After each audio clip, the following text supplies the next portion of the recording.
उसने मेरी सारी जिंदगी डस ली। उसने मेरे बचपन के अरमानों का गला घोट दिया। उसने मुझसे मेरी माँ छीन ली। वो किसी का बाप नहीं, किसी का पति नहीं, वो हवस का पुजारी है, दौलत का पुजारी है। मुझे ये चीज कही। मैं तेरा साया हर राह में, मेरी खामोशी में। হ্যালো বন্ধুরা, আজ আমরা কথা বলবো 90 দশকের সেই সুপারহিট রোমান্টিক অ্যাকশন ছবি নিয়ে, যে ছবি একদিকে বলিউডের নতুন নায়ক জন্ম দিয়েছেন, অন্যদিকে দর্শকদের উপহার দিয়েছেন প্রেম, পরিবার এবং ত্যাগের এক অসাধারণ গল্প। ছবির নাম ফুল অর কাটা। ছবিতে প্রধান চরিত্রে অভিনয় করেছেন অজয় দেব এবং নায়িকা মধু। এই দুইজনই চলচ্চিত্র উপালি পর্দায় এই ছবির মাধ্যমে পা রেখেছেন। ছবি গল্প শুরু। ছবির নায়ক অজয় বাইর থেকে একজন অসাধারণ যুবক মনে হলেও তার জীবনের পিছনে লুকিয়ে আছে এক বড় সত্য ঘটনা। অজয়ের বাবা নটাব একজন ভয়ঙ্কর অপরাধ জগতের নেতা। ছোটবেলা থেকেই অজয়কে অপরাধ জগৎ থেকে দূরে রাখতে চেয়েছিলেন তিনি, তাই ছেলেকে ভালো শিক্ষা এবং সুন্দর জীবন দেওয়ার চেষ্টা করেন। অন্যদিকে অজয় জানে না যে তার বাবা পরিচয় সমাজের কতটা ভয়ঙ্কর। একদিন কলেজে অজয়ের পরিচয় হয় সুন্দর মেয়ে পূজার সঙ্গে। প্রথম দেখাতেই দুইজনের মধ্যে ভালো লাগা তৈরি হয়। ধীরে ধীরে সেই ভালোবাসা থেকে পরিণতি হয় গভীর প্রেম। অজয় এবং পূজা যখন একে অপরকে নিয়ে ভবিষ্যতের স্বপ্ন দেখতে শুরু করে, তখনই তাদের জীবনে নেমে আসে একটি বড় ঝড়। পূজার বাবা একজন সৎ এবং সম্মানিত মানুষ। তিনি কখনোই চায় না তার মেয়ের সম্পর্ক এমন একটি পরিবারের সঙ্গে হোক যেই পরিবার ভয়ঙ্কর স্মাগলার, সন্ত্রাসী জগতের গডফাদার। তাই তার বাবা কখনোই চায়নি। তখন তিনি জানতে পারে অজয়ের বাবা একজন কুখ্যাত গ্যাংস্টার। তখন কি এই সম্পর্ক মেনে নিতে অস্বীকার করেন তার বাবা। পূজাও কঠিন পরীক্ষার মুখোমুখি হয়। একদিকে তার ভালোবাসা, অন্যদিকে পরিবারের সম্মান। মধু কোন দিকে যাবে?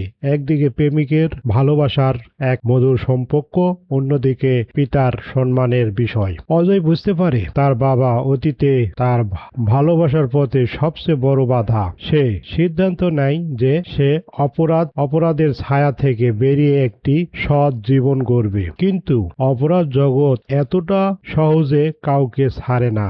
নটব শত্রুতা অজয়কে লক্ষ্যবস্তু। নটবের শত্রুরা অজয়কে লক্ষ্যবস্তু বানাতে শুরু করে। অজয় একের অপর বিপদের সম্মুখী হয়। তার সামনে তখন দুটি পথ, একদিকে প্রেম, অন্যদিকে নিজের পরিবারের প্রতি দায়িত্ব।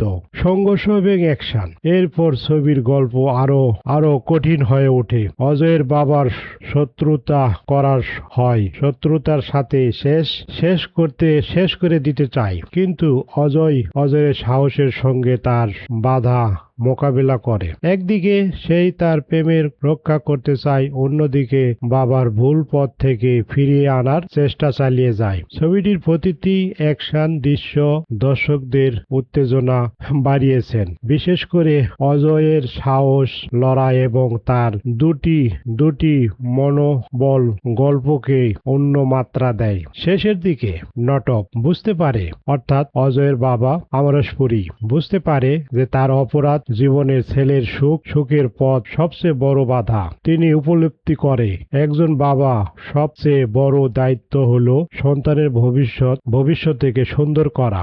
এই উৎপত্তিত তাকে নিজের জীবনের ভুলগুলো মুখোমুখি দাঁড় করায়। শেষ পর্যন্ত সত্য, ভালোবাসা এবং ত্যাগের জয় হয়। অজয় এবং পূজার ভালোবাসা সব বাধা অতিক্রম করে সফল হয়। পরিবারের সম্মান, প্রেমের শক্তি এবং একজন বাবার আত্মত্যাগ, সবকিছু মিলিয়ে ছবিটি এক আবেগঘন সপ্তত্ব এবং দর্শকদের মনে জায়গা করে নেয়। অজয়ের এবং মধুর ডায়লগ, স্ক্রিন শেয়ার এবং তার দুজনের কথা এবং ডায়লগ, গানগুলো এবং তারা অভিনয় করেছেন অত্যন্ত দুর্দান্ত। যে অজয়ের এই প্রথম ছবি তাকে এক সাফল্যের চূড়ায় পৌঁছায়। অজয় দেব আজ বলিউডের তারকা হয়ে উঠেছেন, সুপারস্টার। বন্ধুরা, ফুল অর কাটা শুধু একটি প্রেমের গল্প নয়, এটি একটি একটি ছেলের জীবনের পরিচয় খোঁজার গল্প, একজন বাবার অনুশোচনা গল্প এবং সত্যিকারের ভালোবাসা জয়ের গল্প। আর এই ছবিটার মাধ্যমে বলিউড নায়ক হিসেবে অভিষেক ঘটে অজয় দেব, যার বিখ্যাত দৃশ্য দুটি মোটরসাইকেলের উপর দাঁড়িয়ে প্রবেশ করার দৃশ্য আজও দর্শকদের মনে অমূল্য হয়ে আছে। ভিডিওটা যদি ভালো লাগে অবশ্যই লাইক কমেন্টস করতে ভুলবেন না HK1 বাংলা মুভি এই চ্যানেলে। এইরকম আরো ভিডিও পাওয়ার জন্য অবশ্যই কমেন্টসে লিখিয়ে যাবেন আপনারা কোন নায়কের এবং কার কার ভিডিও দেখতে চান, কোন ছবির গল্প শুনতে চান, অবশ্যই কমেন্টস করে জানাবেন। HK1 এই ভিডিওটি দেখার জন্য সকলকে HK1 এর পক্ষ থেকে ধন্যবাদ।